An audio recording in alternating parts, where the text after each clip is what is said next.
አርዕስተ ዜና። ግጭቶችን በዘላቂነት ለመፍታት የሚያግባቡ ጉዳዮችን መለየት ያስፈልጋል ሲሉ የሀገራዊ ምክክር ኮሚሽን ዋና ኮሚሽነር ፕሮፌሰር መስፍን አርአያ ተናገሩ። ግጭቶች በዘላቂነት እንዲፈቱ ተነጋግሮ ተደማምጦና ተመካክሮ መግባባት ላይ መድረስ ምንም ሌላ አማራጭ የለውም። ለመመካከርም ያልተግባባንባቸውን ጉዳዮች ስረ መሰረት መለየትና በአጀንዳዎች ላይ መግባባትን ይጠይቃል። ከዚህ ውጪ ያሉ አካሄዶች ለጊዜው አንዱን ተሸናፊ ሌላውን አሸናፊ በማድረግ ጊዜያዊ መፍትሄ ያስገኙ እንደሆነ እንጂ ካሉብን ችግሮች የሚያላቅቁን አይደሉም።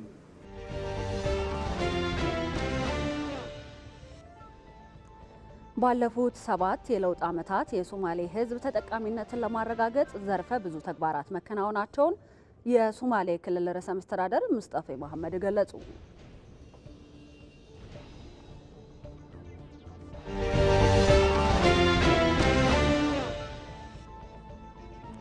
ሰባተኛው የኢትዮጵያ ቀን በኳታር የባህልና ስፖርት ፌስቲቫል ኢትዮጵያውያንና ትውልደ ኢትዮጵያውያን በተገኙበት በድምቀት ተካሄደ።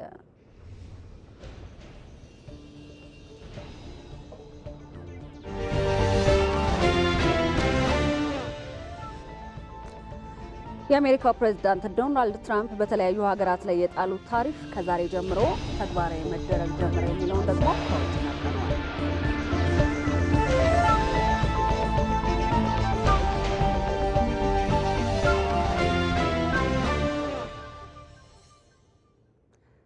ይህ የኢትዮጵያ ቴሌቪዥን ነው። ጤና ይስጥልን ተመልካቾቻችን፣ 7 ሰዓት ሆኗል። የሰዓቱን ዜና ይዘን ቀርበናል። ሜሮን ምትኩ ኢቢሲ ሸጎሌ የሚገኘው ስቱዲዮ በቀጥታ ስርጭት ዜናዎችን ወደ እናንተ ማድረስ ይሆናል። እንደዚሁም ደግሞ አባዲ ዋይናይ ከቢሾፍቱ ተጨማሪ መረጃዎችን ያደርሰናል። በሌላ በኩል ደግሞ ወደ ሀረር ቴዎድሮስ ታደሰ በሌላ ጉዳይ ላይ ተጨማሪ መረጃ ሊያደርሰን በቀጥታ መስመራችን ላይ ይገባል። አብራችሁኑ ነው። በተጨማሪም ደግሞ የኢቢሲ ተጨማሪ የይዘት ምንጭ ከሆነው ሀረር ስቱዲዮ ደግሞ ባልደረባችን ኤልሻዳይ ወንድማገኝ ዜናዎችን ይዛ ወደ እናንተ የምትደርስ ይሆናል። አብራችሁን ቆዩ።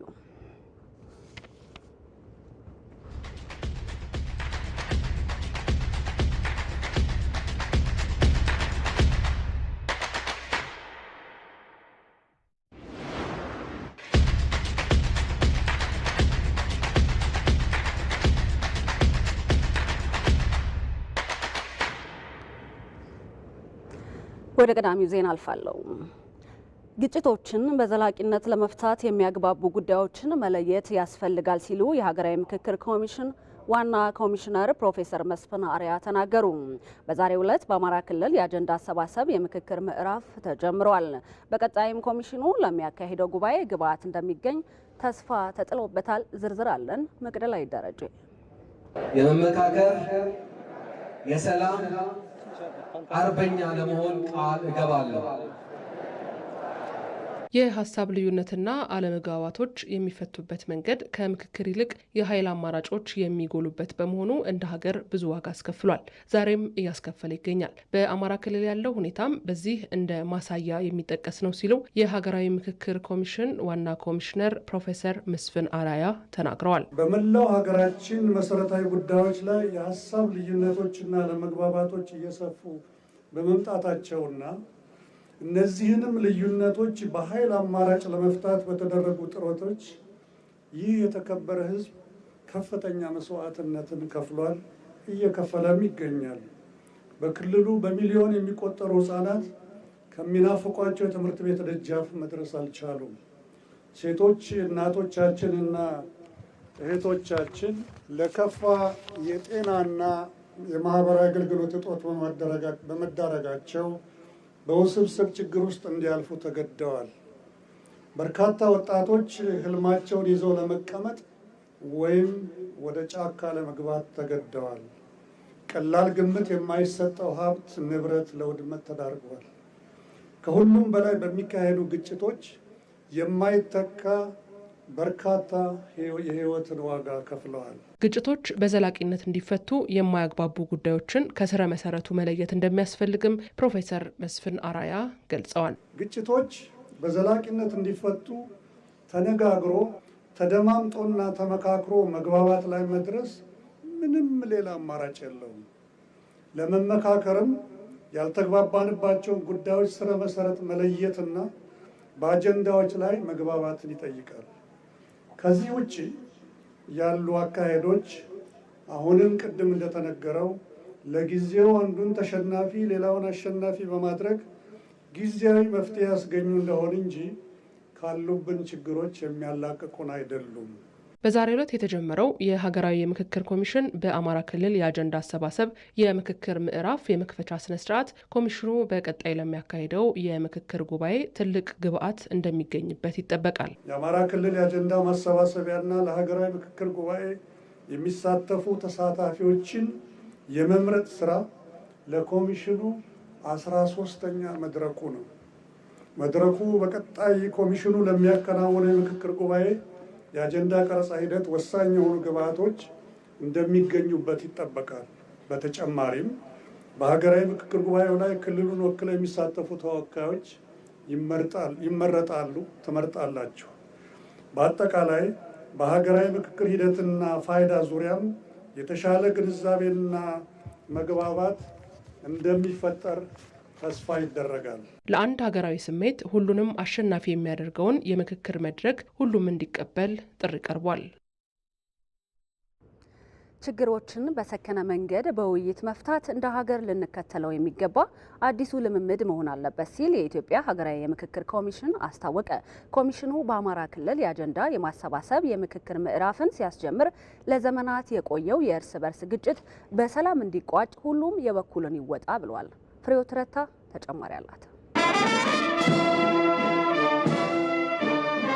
የኢትዮጵያ ሀገራዊ ምክክር ኮሚሽን በአማራ ክልል አጀንዳ የማሰባሰብ የምክክር ምዕራፍ ማካሄድ ጀምሯል። ኢትዮጵያ ከግጭት ያተረፈችው የዜጎቿን መፈናቀል፣ ሞትና ድህነት ነው ያሉት ኮሚሽነር መላኩ ወልደ ማርያም ይህ የምክክር መድረክ ለኢትዮጵያ የተለየ መፍትሄን ይዞ የሚመጣ ነው ብሏል። ኢትዮጵያ ሀገራችን ለዘመናት እርስ በርስ በመደማማት አንዳች ያተረፈችው ነገር የለም። ሕይወት ከመጥፋት፣ አካል ከመጉደል፣ ልጆቿ በየአገሩ ተሰደው ከመንከራተት፣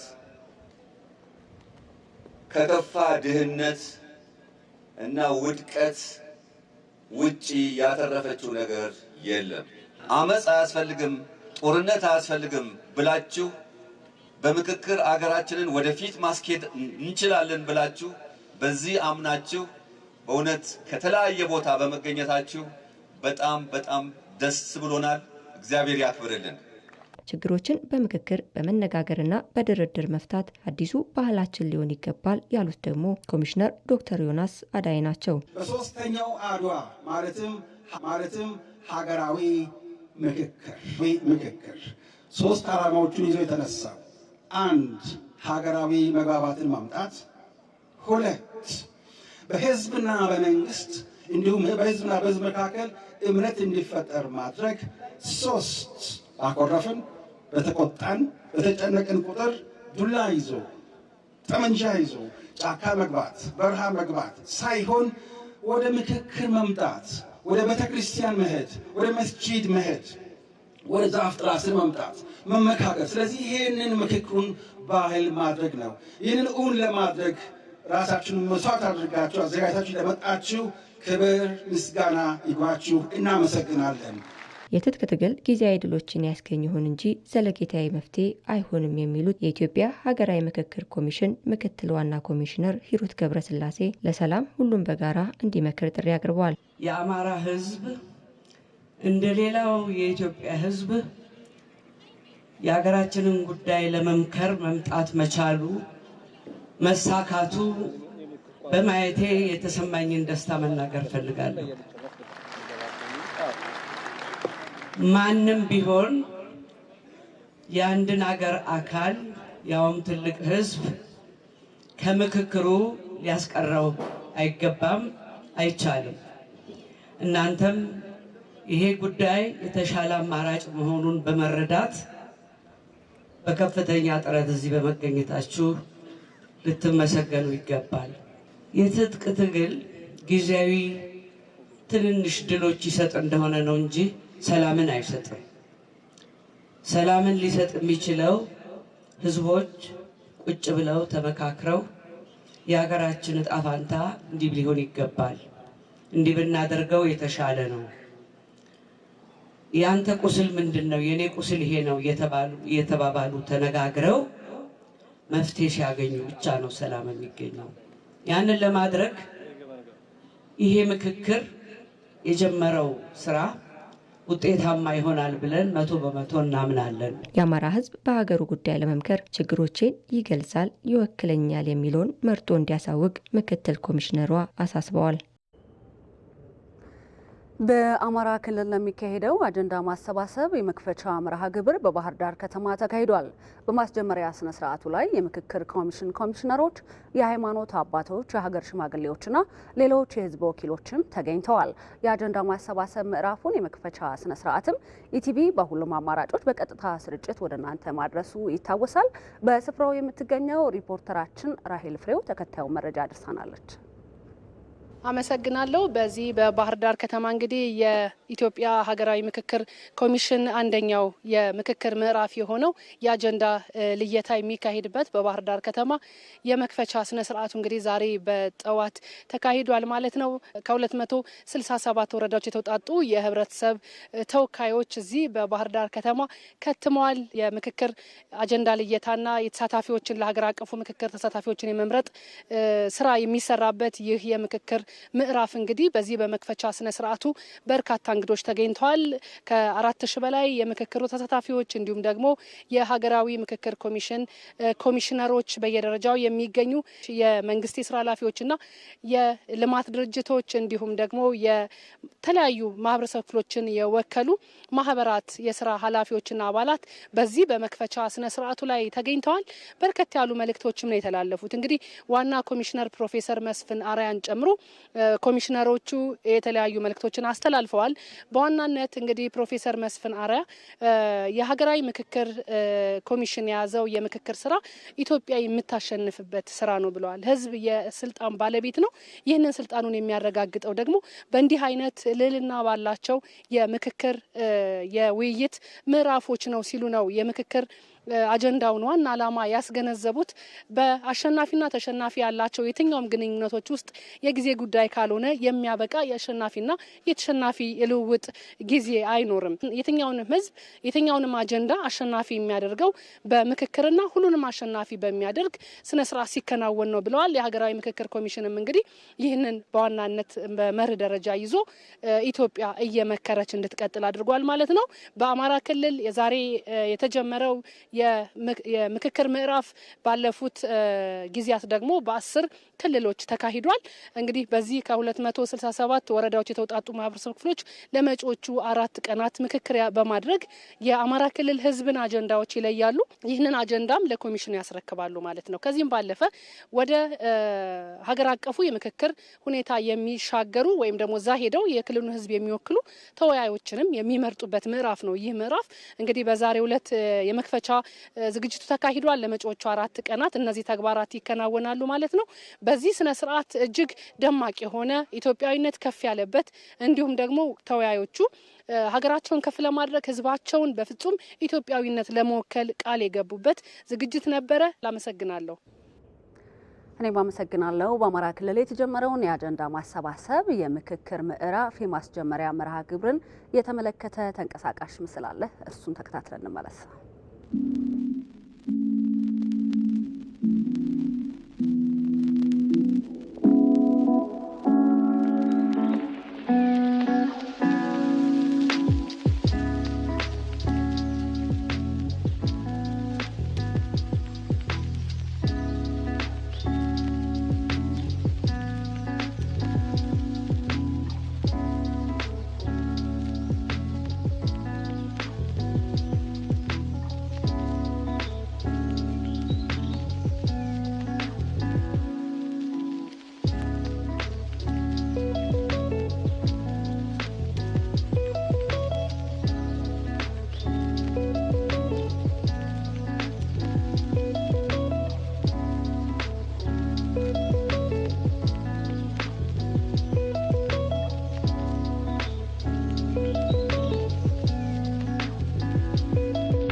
ብርሃን አላብሱን ስለሄደው ወር ቀልባችን ታርቀን በእምነት እንድንበረድ እንዲሁም በውጭ ሐዋላ አስተላላፊ ድርጅቶች በኩል ገንዘብ ሲላክሉ በዕለቱ የምንዛሬ ዋጋ ላይ የ12 ብር ተጨማሪ ጉርሻ የሚያገኙ መሆኑን በአክብሮት እንገልጻለን። ኢድ ሙባረክ።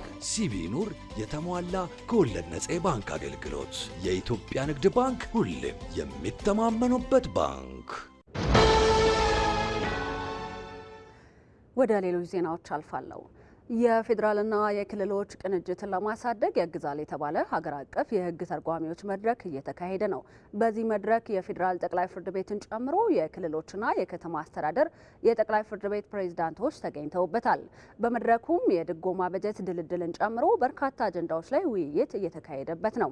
የፌዴራል ጠቅላይ ፍርድ ቤት ፕሬዝዳንት ቴዎድሮስ ምህረት መድረኩ ቀልጣፋ፣ በቴክኖሎጂ የታገዘና የተናበበ አገልግሎት ለመስጠት ያግዛል ብለዋል።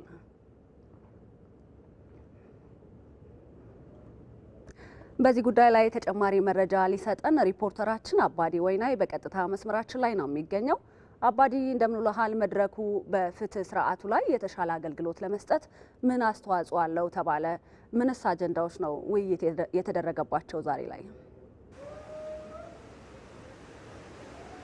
አመሰግናለሁ። እንግዲህ ሀገር አቀፍ የህግ ተርጓሚዎች የግንኙነት መድረክ ዛሬ በቢሾፍቱ ከተማ መካሄድ ጀምሯል። በዚህ መድረክም የፌዴራል ጠቅላይ ፍርድ ቤት ፕሬዝዳንት ቴዎድሮስ ምህረትን ጨምሮ የክልሎች ጠቅላይ ፍርድ ቤት ፕሬዝዳንቶችና የሁለቱም ከተማ አስተዳደር ፕሬዝዳንቶች ተገኝተዋል። እንግዲህ በዋናነት መድረኩ ትኩረት የሚያደርገው በፌዴራልና በክልሎች መካከል ያሉ የአሰራር ስርዓቶችን በተቀናጀና በተናበበ መልኩ እንዲፈጸም ለማስቻል የሚያግዝ ነው ማለት ነው። እንግዲህ በዛሬ መድረክም በርካታ አጀንዳዎች ናቸው ሲወያዩባቸው የነበሩት። ከአጀንዳዎች መካከል ብንመለከትም የክልል ፍርድ ቤቶች ውክልና ለሚሰጡት የፌዴራል ዳኝነት ስልጣን በተመለከተ የሚኖረው የድጎማ በጀትን የክፍፍል ስልጣን ለመወሰን የሚያስችል ውይይት ተካሂዷል። ይህ እንግዲህ የድጎማ በጀት እንዴት መሆን አለበት፣ በምን መስፈርት ነው ድጎማው ሊፈጸም የሚገባው፣ ምንስ ነው መስፈርቱ የሚለው ላይ ሰፊ ውይይት ተደርጓል። በሁለተኛ ሲመለከቱ የነበሩት ደግሞ የሀገር አቀፍ የህግ ተርጓሚዎች መድረክን ተቋማዊ በሆነ ሁኔታ ለማስፈጸም የሚያስችል ጽህፈት ቤት መዋቅርና የሰው ኃይል ለማደራጀት የሚያስችል ነው። በተለይም ደግሞ እንግዲህ በክልሎችና በፌዴራል መካከል ያለውን የስርዓትን ለማጠናከርና በቅንጅት እንዲሰሩ ለማስቻል የሚቋቋመው ጽህፈት ቤት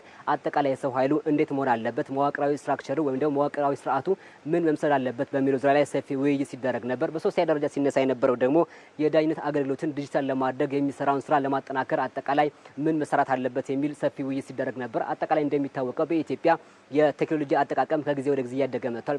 በተለይም ደግሞ በዳኝነቱ ላይ ያለው የአገልግሎት አሰጣጥ ከጊዜ ወደ ጊዜ ወደ ዲጂታል መስመር እየመጣ መጥቷል። ይሁን እንጂ ይህ በቂ አይደለም። አሁን ካለበት ይበልጥ ለማጠናከር የዲጂታል ስርዓቱን እንዴት ማዘመን ይቻላል፣ እንዴት በጋራ መስራት ይቻላል የሚለው ላይ ሰፊ ውይይት ሲደረግ ነበር። ይህ ደግሞ አስተዋጽኦ ወይም ደግሞ ጥቅሙ ደንበኞች ወይም ደግሞ ተገልጋዮች በቀላሉ የሚፈልጉትን አገልግሎት በቤታቸው ቁጭ ብለው በቀላሉ የሚፈልጉትን አገልግሎት እንዲያገኙ የሚያስችል ነው። በአራተኛ ደረጃ ሲወያዩባቸው የነበሩ አጀንዳዎች ደግሞ ብንመለከት ሁሉም ፍርድ ቤቶች በጋራ የጋራ የሆኑ ጉዳዮች ላይ በጋራ ለመስራት የሚያስችላቸውን ስምምነት ነው እንግዲህ ሲያከናውኑ የነበሩት ማለት ነው።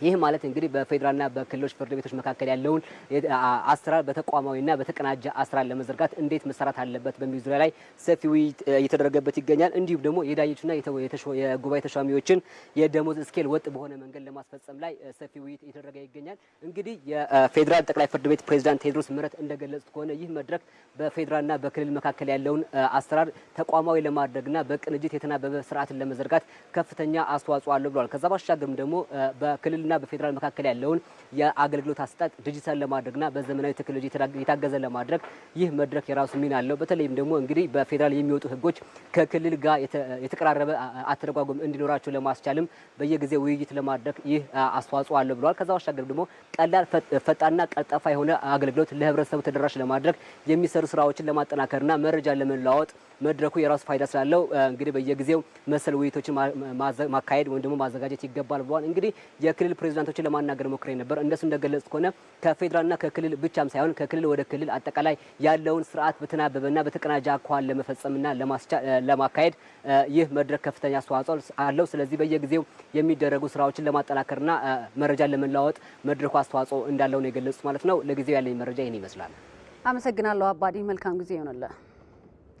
7ኛው የኢትዮጵያ ቀን በኳታር የባህልና ስፖርት ፌስቲቫል ኢትዮጵያውያንና ትውልደ ኢትዮጵያውያን በተገኙበት በድምቀት ተካሄደ። በመርሃ ግብሩ ላይ የተገኙት በኳታር የመንና ኢራን የኢፌዴሪ ልዩ መልእክተኛና ባለሙሉ ስልጣን አምባሳደር ፈይሰል አሊ ኢብራሂም ሀገራዊ ለውጡ በውጭ ግንኙነት ሪፎርም የሰራው ስራ በውጭ የሚኖሩ ኢትዮጵያውያንና ትውልደ ኢትዮጵያውያንን ቀና ብለው እንዲሄዱ ያስቻለ ስለመሆኑ አንስተዋል። ሪፖርተራችን ብሩክ ተስፋዬ ከኳታር ዘገባውን አድርሶናል።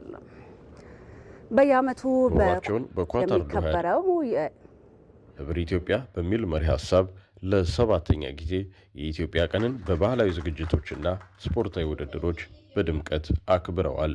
ለ3 ወራት ገደማ በዘለቀው የበዓል ዝግጅት የተለያዩ ስፖርታዊ ውድድሮች የኢትዮጵያ አኩሪ የቱሪዝምና ባህል እሴቶችን፣ የኢንቨስትመንት አማራጮችን በሚያስተዋውቁ የተለያዩ መርሃ ግብሮች ሲካሄድ ቆይቷል። መንግስት ከለውጡ ወዲህ ያከናወነው ሪፎርም ኢትዮጵያውያን በህጋዊ አግባብ በውጭ ሀገራት ስራ እንዲፈጠርላቸው ያስቻለ ስለመሆኑ በኳታር የመንና ኢራን የኢትዮጵያ ልዩ መልእክተኛና ባለሙሉ ስልጣን አምባሳደር ፈይሰል አሊ አብራርተዋል።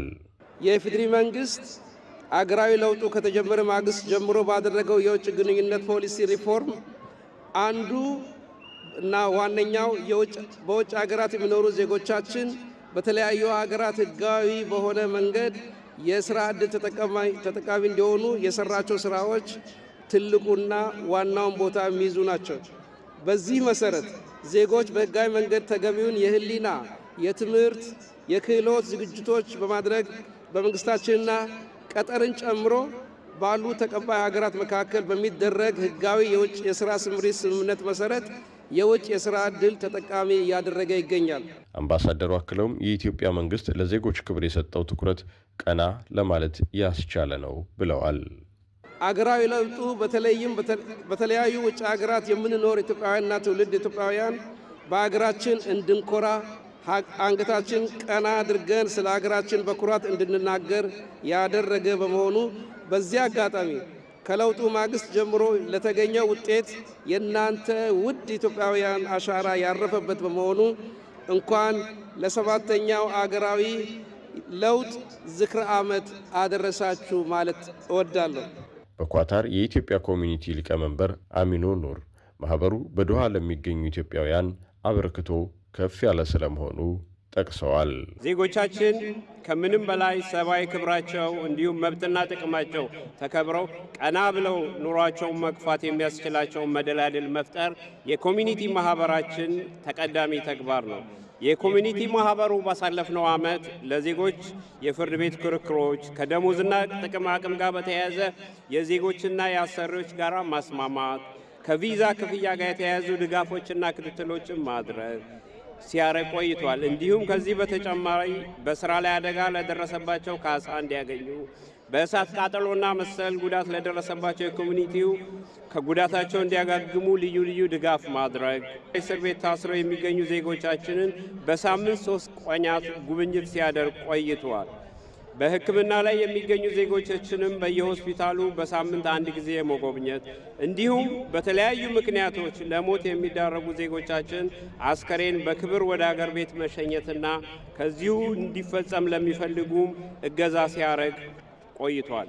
7ኛው የኢትዮጵያ ቀን በእግር ኳስ የፍጻሜ ጨዋታ አዲስ አበባ ስጋ ትሬዲንግ የስፖርት ቡድን የስልጤ ክለብን 1-0 በማሸነፍ የዋንጫ አሸናፊ ሆኖ ተጠናቋል። ለኢቲቪ ዘገባ ብሩክ ተስፋዬ ነኝ ከኳታር ዶሃ።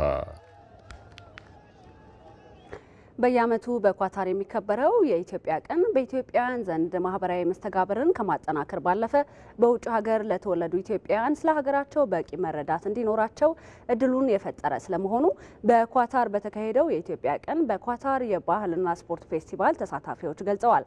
ተሳታፊዎቹም አክለው የኢትዮጵያ ቀን ስለ ኢትዮጵያ መልካም ገጽታን ለመገንባት አበርክቶ የጎላ ስለመሆኑ አንስተዋል። ኳታር የሚገኘው ብሩክ ተስፋዬ ተከታዩን ዘገባ ከስፍራው አድርሶናል።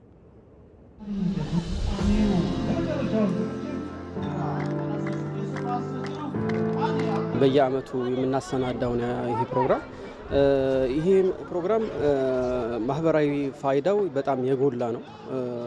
እዚህ በቀጠር የሚኖሩ ኢትዮጵያውያኖችን እንዲሁም ትውልደ ኢትዮጵያውያን እዚህ የተወለዱትን ማለት ነው አገራቸውን ባህላቸውን የበለጠ የሚያውቁበት መድረክ ነው።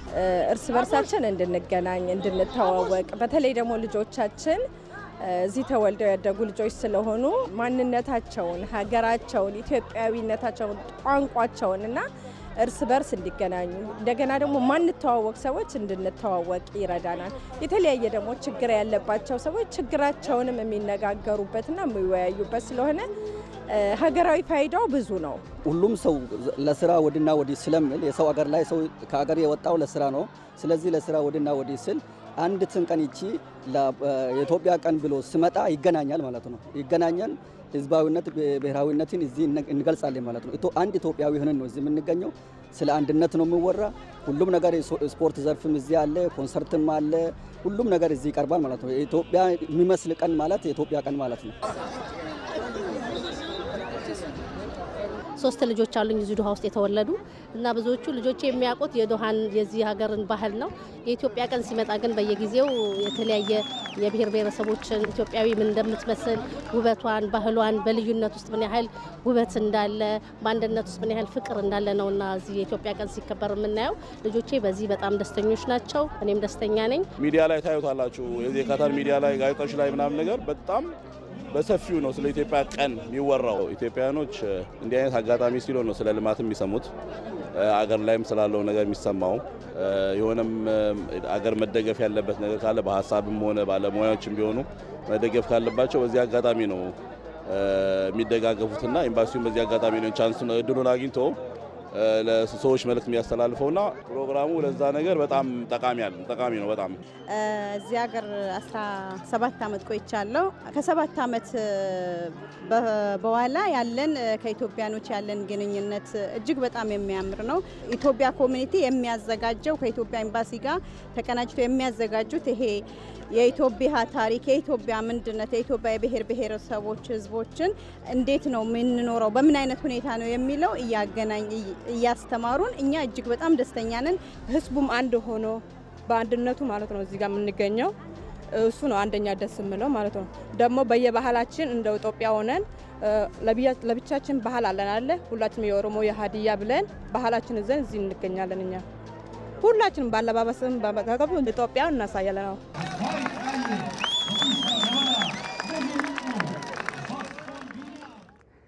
የኢቢሲ ተጨማሪ የይዘት ምንጭ ወደ ሆነው ሀረር ስቱዲዮ እናቅናለን። ባልደረባችን ኤልሻዳይ ወንድማገኝ ተጨማሪ ዜናዎችን ወደ እናንተ የምታደርስ ነው የሚሆነው።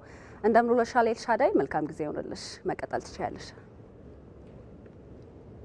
አመሰግናለሁ ባልደረባይ ሜሮን። እንዴት ውላችኋል ተመልካቾቻችን? የኢቢሲ የይዘት ምንጭ ከሆነው ሀረር ስቱዲዮ ዜናዎችን በቀጥታ ወደ እናንተ እናደርሳለን። እንኳን ለሸዋሊድ በዓል በሰላም አደረሳችሁ እንላለን። ከዜናዎቹ ጋር ኤልሻዳይ ወንድማገኝ ነኝ። አብራችሁን ሁኑ። ወደ ቀዳሚው አልፋለሁ። ባለፉት 7 የለውጥ ዓመታት የሶማሌ ሕዝብ ተጠቃሚነትን ለማረጋገጥ ዘርፈ ብዙ ተግባራት ማከናወናቸውን የሶማሌ ክልል ርዕሰ መስተዳደር አቶ ሙስጠፌ መሐመድ ገለጹ። ለውጡ መገለልን ያስቀረ አካታች የፖለቲካ ስርዓት ለመዘርጋት እድል የፈጠረ መሆኑን ርዕሰ መስተዳደሩ ተናግረዋል። እንከታተለው። የሶማሌ ክልል ርዕሰ መስተዳደር አቶ ሙስጠፌ መሐመድ ለቃለ መጠይቁ ስለተባበሩኝ እጅግ አድርጌ ነው የማመሰግነው። የለውጡ አስተዳደር ወደ ስልጣን ከመጣ በኋላ አካታች የፖለቲካ ስርዓት መገንባቱ ይታወቃል። ይህ ለእናንተ ምን አስገኘ? ህዝባችን ኢትዮጵያዊነቱን መቀበል የጀመረ ማለት ይቻላል። በዚህ ክልል እንደምታውቁ ለረጅም ጊዜ ግጭት ነበር፣ ለረጅም ጊዜ ተገፍተናል የሚል ስሜት ነበር። በመሀል ሀገር ያለው ስሜትም ስለዚህ ክልል ጥሩ አልነበረም። ህዝቡም ስለ መሀል ሀገርና ስለ ኢትዮጵያዊነት ያለው አስተሳሰብ ጥሩ አልነበረም ማለት ይቻላል ከሞላ ጎደል። ነገር ግን ከለውጡ በኋላ ህዝቡ ሰላም አግኝቷል፣ ነፃነት አግኝቷል። ጥሩ የልማት ጅምሮች አሉ። የአገር ባለቤትነቱን የሚያረጋግጡ ትላልቅ አገራዊ ድርጊቶች ተካሂደዋል። ለምሳሌ አሰባሳቢ ፖለቲካ ፓርቲ ሲፈጠር የራሱን ድርሻ አግኝቷል፣ በከፍተኛ ደረጃ ተወክሏል። ከተጠቃሚነት አንጻርም ከትላልቅ የፌዴራል ፕሮጀክቶች እየተጠቀመ ይገኛል። ከለውጡ በኋላ በተለይ ያለፉትን 7 ዓመታት በሶማሌ ክልል የነበሩ የሰላምና የልማት ሂደቶች እንዴት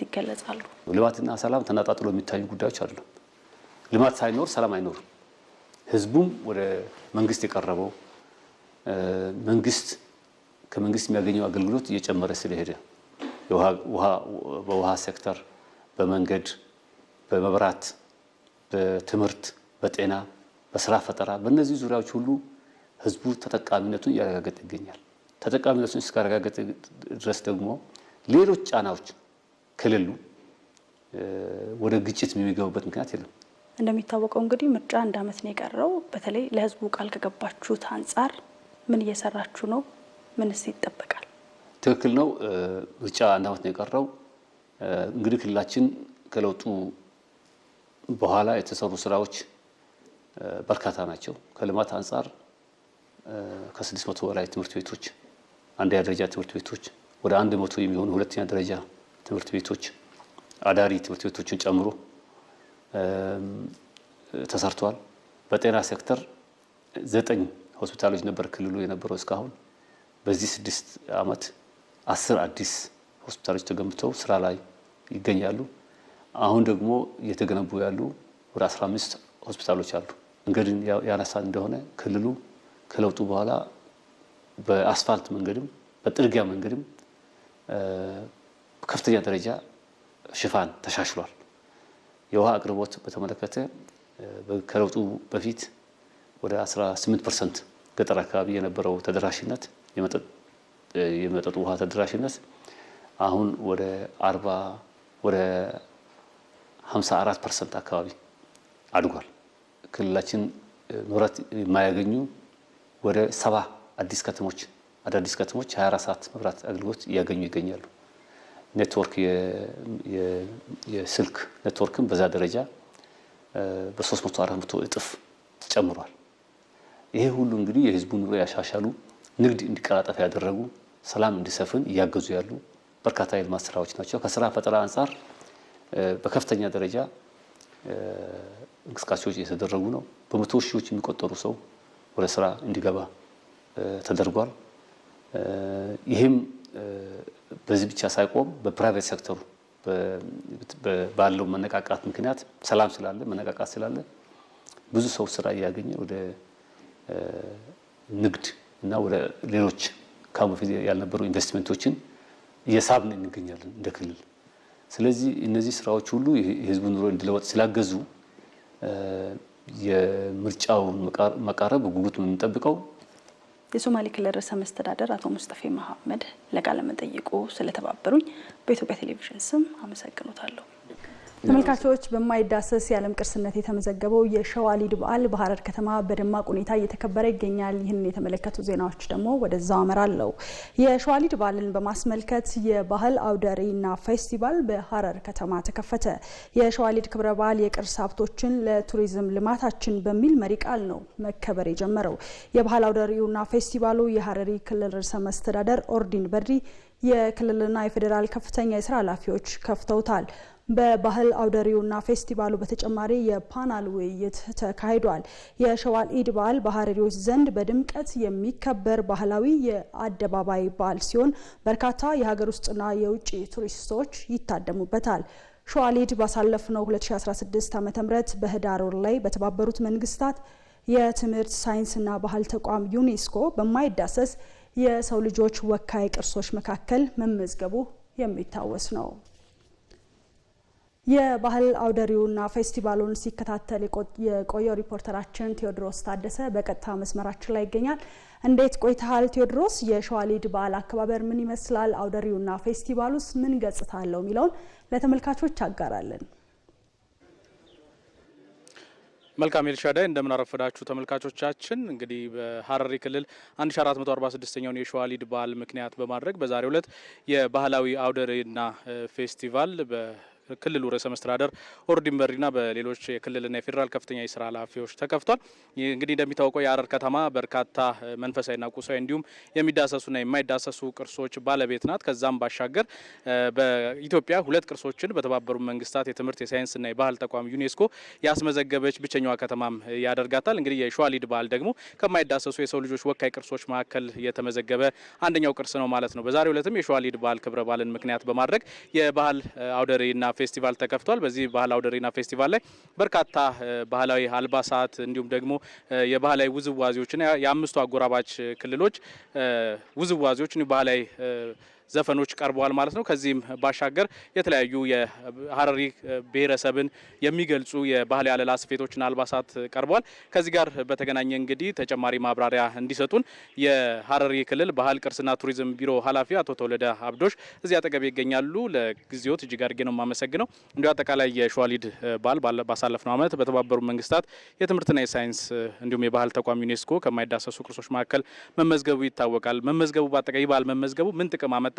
በቀጣይስ በዚህ ክብረ በዓል ላይ ደግሞ ከዚህ በኋላ ባሉት ምን መርሃ ግብሮች ይጠበቃሉ? እሺ፣ አመሰግናለሁ። የሸዋሊድ በዓል በዓለም አቀፍ ቅርስነት በመመዝገቡ የሀረር ያለን የክልላችን የቱሪስት ፍሰቱ ከማሳደጉም በላይ ባህልን አቆይቶ ለትውልድ ለማስተላለፍ የሚደረገው ጥረት ላይ ከፍተኛ እገዛ እያደረገ ነው ያለው። እንደገና ደግሞ ሀረር በአሁኑ ጊዜ ካንቀላፋሰችበት አንሰራርታ ተውባ ባለችበት ጊዜ ይህ መከበሩም ይህ ሸዋሊድ በዓል መከበሩም ለየት ያደርገዋል እና የቱሪስት ፍሰትን በከፍተኛ ሁኔታ ጨምሮታል ማለት እንችላለን። የጠዋቱን ክፍለ ጊዜ በአሁኑ ጊዜ አጠናቀናል። ከከሰዓት በኋላ የሚኖረን ፕሮግራሞች በሀረር ላይ የተሰሩ የተለያዩ የልማት ስራዎች በተለይም የጀጎል ኮሪደር ልማቶች፣ በከተማው የተሰሩ የኮሪደር ልማቶችና ሌሎች ልማቶች በክብር እንግዶቹና እዚህ ባሉ እንግዶች ይጎበኛል። ከዚህም በተጨማሪ ማታ ዋናው የሸዋሊድ ማብሰሪያ ወይንም ደግሞ መጀመሪያ ስነ ስርዓቱም የጎዳና ላይ ትርኢቱ ጀምሮ እስከ ሁለቱ አድባራት ድረስ ወይንም አዎች ድረስ በመሄድ የሚከናወኑ ባህላዊ ስነ ስርዓቶች ይኖራሉ። በዚህ ይጠበቃል ማለት ነው። እንግዲህ ተመልካቾቻችን በቀጣይ ደግሞ ቀደም ሲል እንደተገለጸው በምሽቱ ፕሮግራም የአደባባይ በሀረሪዎች ዘንድ በጉጉት የሚጠበቀው የአደባባይ ትርኢትና የበዓል አከባበር ስነ ስርዓት የሚካሄድ ነው የሚሆነው። እኛም ደግሞ ከዚህ በቀጥታና በተለያዩ የዜና ዘገባዎቻችን የምናደርሳችሁ ይሆናል። አመሰግናለሁ ባልደረባዬ ቴዎድሮስ ታደሰና እንግዳህን ጨምሮ መልካም ቀን ይሁንላችሁ። እንቀጥላለን ተመልካቾች አብራችሁ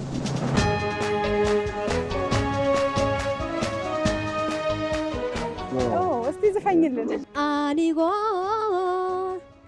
وحبذا جري والبهار والبهار كالقعال بايقوها بريستي لمن كيبورد قاتيلن ويليا هاوكوايه وربيا انا ديقاهي نسوريرك عاشقو كليجي وريو كليجي وريو ጎበዝነሽ በጣም።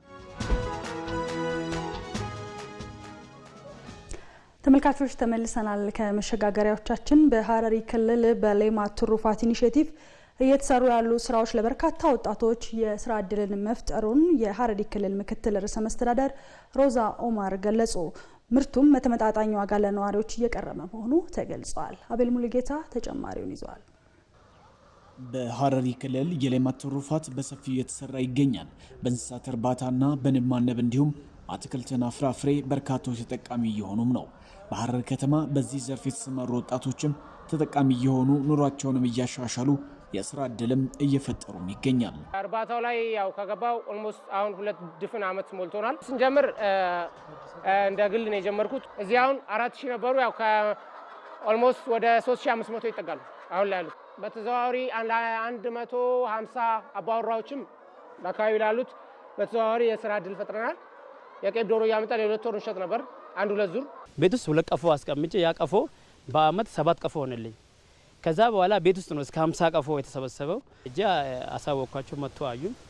በጣም በብዙ ልፋት ነው እንደዚህ ያጸዳሁት። አሁን እንደምታዩት ይሄ ቦታ እስከ 3000 በላይ አትክልት ተክያለሁ እዚህ ውስጥ። አሁን ያለው እስከ 200 ፍሬ ቀፎ እየሆነልኝ ነው። በሀረር ከተማ የሚገኘው አሜን የከብቶች እርባታ ማዕከል ከአመታት በፊት በ2 ላሞች ተጀምሮ ዛሬ ለበርካቶች የስራ እድልን የፈጠረ ማዕከልም ሆኗል። በቀንም ከ350 ሊትር በላይ ወተትን ለገበያም ያቀርባል። ምርቱ የሚሰጠው ጠዋትና ተሰዓት በኋላ ነው። ስለዚህ አንድ ላይ እስከ 350 ሊትር ይወጣል። አጠቃላይ 115 ከብቶች አሉ ማለት ጥጃዎችም ወንዶቹም የሚታለቡትም አሉ። ከዚህ ውስጥ 35ቱ የሚታለቡ ናቸው። በማዕከሉ ከ17 በላይ ዜጎች ቋሚ የስራ እድልም ተፈጥሮላቸዋል። አሁን እዚህ ውስጥ 17 በላይ የስራ እድል ተፈጥሯል። በወተቱ ደግሞ ወስደው የሚሸጡ ምን የሚሉ አካባቢ ላይ እዚህ ከጀርባዬ እንደሚታዩት ብዙ ወተቱን ወስደው የሚያሰራጩ አሉ።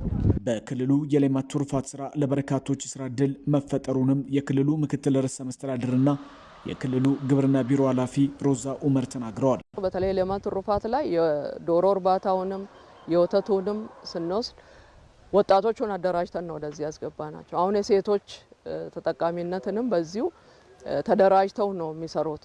ይህንን አመቻችተን ብዙ የስራ እድሎች ከስልጠና ጀምሮ ሰው የመንግስትን ስራ መጠበቅ ከዩኒቨርሲቲ የወጡ ወጣቶች የመንግስትን ስራ ነበር የሚጠብቁትና ይህንን አመለካከት መቀየር ስልጠናዎችን አዘጋጅተናል። በክልሉ በበጋ መስኖ የተለያዩ አትክልትና ፍራፍሬዎችን በማምረት ገበያ ለማረጋጋትም እየተሰራ መሆኑንም ጠቁመዋል።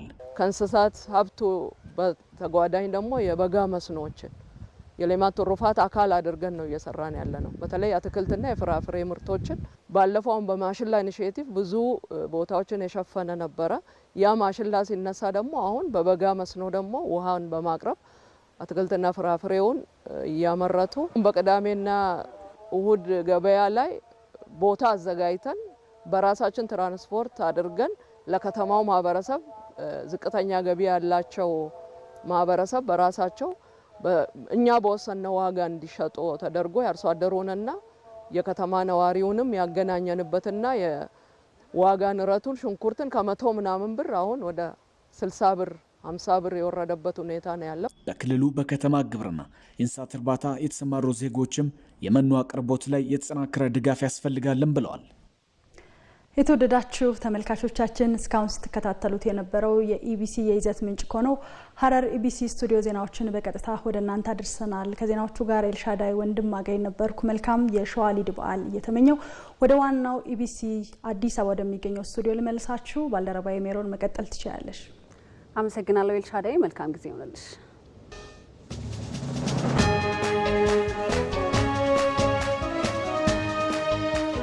እኔ ራፕ ነኝ። ትንፋሽ ሳይቋረጥ ነው የመጣው። በማል ትወድቃለህ። ሄይ ሄይ ቀሽት ሹሩ ቤቶ ሞቲ ሆኔት ጃካ በጀምቱም ጸላ እሼ ጊዜ ኩማ አመለቀ ቤቲ ቶልቱ ዋኑንቱማ ቶልቱ ዋኑንቱማ ቶልቱ ዋኑንቱማ። ለማን የዘፈንከው? ምኑ የጻፍክ ግጥሙ? አንተ ህይወት ጋር ግጥሙ እኔ እዚህ ውስጥ አለ።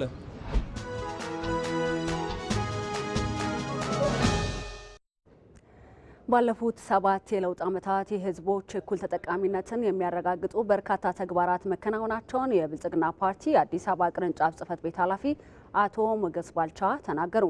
ብልጽግና ፓርቲ ሚዛን የጠበቀ ህብረ ብሔራዊ አንድነትንና ወንድማማችነትን ያጠናከረ ስርዓት መፍጠሩም አንስተዋል። ድሉ ፈቀደ ዝርዝር አለው። ባለፉት የለውጥ ዓመታት የኢትዮጵያ ህዝቦች በኢኮኖሚ በፖለቲካና በማህበራዊ መስኮች እኩል ተጠቃሚነት የሚያረጋግጡ በርካታ ተግባራት መከናወናቸው ይነሳል። ከለውጡ በፊት ሀገሪቱን ይመራት በነበረው የፖለቲካ ፓርቲ በኩል ይስተዋሉ የነበሩ ክፍተቶችና ጉድለቶች እንዲስተካከሉ ከፓርቲው ውስጥ ባሉ አባላትም ሆነ በህዝቡ ዘንድ በተለያዩ መንገዶች ተደጋጋሚ ጥያቄዎች ይቀርቡ እንደነበረም የብልጽግና ፓርቲ የአዲስ አበባ ቅርንጫፍ ጽህፈት ቤት ኃላፊ አቶ ሞገስ ባልቻ ተናግረዋል። ይሄ ለውጥ እንዲመጣ በርካታ ገፊ ምክንያቶች ነበሩ። በተደጋጋሚ ጊዜ በወቅቱም የተገለጸ ነው።